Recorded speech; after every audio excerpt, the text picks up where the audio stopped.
हमारे समाज में महिलाएं पितृसत्तात्मक सोच की पोषक हैं, जाने अनजाने में। आज हम इस विषय पे चर्चा करते हैं। यह एक बहुत ही गहरा और समाजशास्त्री विषय है।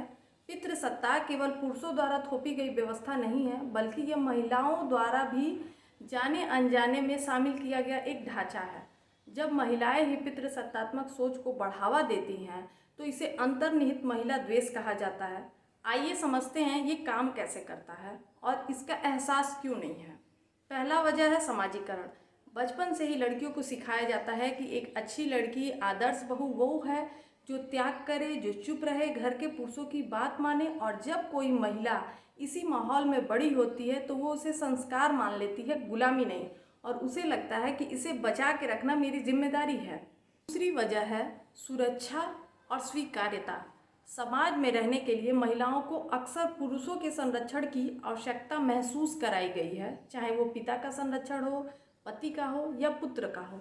जो महिलाएं पितृसत्ता के नियमों का पालन नहीं करती हैं, उन्हें सम्मान नहीं दिया जाता है, उन्हें सुरक्षा नहीं दिया जाता है, उनका विरोध किया जाता है, उन्हें उल्टा और बुरी औरतें कह के बहिष्कृत किया जाता है। इसीलिए सुरक्षा के दृष्टिकोण से महिलाएं खुद को भी इन नियमों का रक्षक मानने लगती हैं। तीसरा है सत्ता का भ्रम। घर के भीतर वरिष्ठ महिलाएं, मसलन सास, घर की माँ, अक्सर छोटी महिलाओं पे नियंत्रण रखने की शक्ति दी जाती है और यह एक प्रकार की छद्म शक्ति होती है। उन्हें लगता है कि उनके पास अधिकार है, जबकि असल में वो केवल एक पितृ व्यवस्था को लागू कर रही होती हैं और इस प्रकार वो दूसरी महिलाओं का दमन कर रही होती हैं।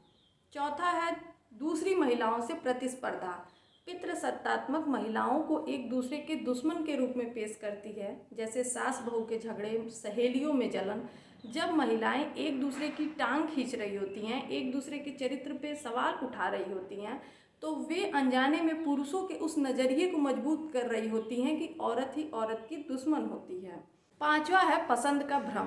कई बार महिलाओं को लगता है कि वे अपनी मर्जी से उपवास रख रही हैं, अपनी मर्जी से घूंघट कर रही हैं या अपना करियर छोड़ रही हैं।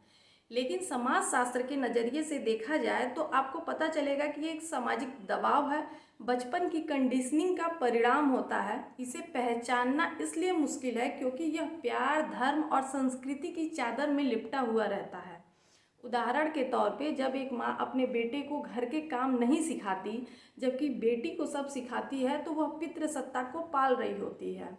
जब एक महिला दूसरी महिला के पहनावे या नौकरी करने पे उसे टोकती है, तो वह उसी सोच को खाद पानी दे रही होती है। महिलाओं को यह बात इसलिए समझ में नहीं आती क्योंकि यह व्यवस्था उनके अस्तित्व और पहचान से जुड़ी हुई होती है, जिसे बदलना उनके लिए आसान नहीं होता है। इसे बदलने के लिए सिर्फ शिक्षा की ही नहीं, बल्कि स्वयं की चेतना और सामाजिक मानदंडों पर सवाल उठाने की हिम्मत चाहिए होती है। सब लोग इसे कर नहीं सकते हैं। जिसके में बहुत हिम्मत होगी वही इस चीज़ को कर सकता है।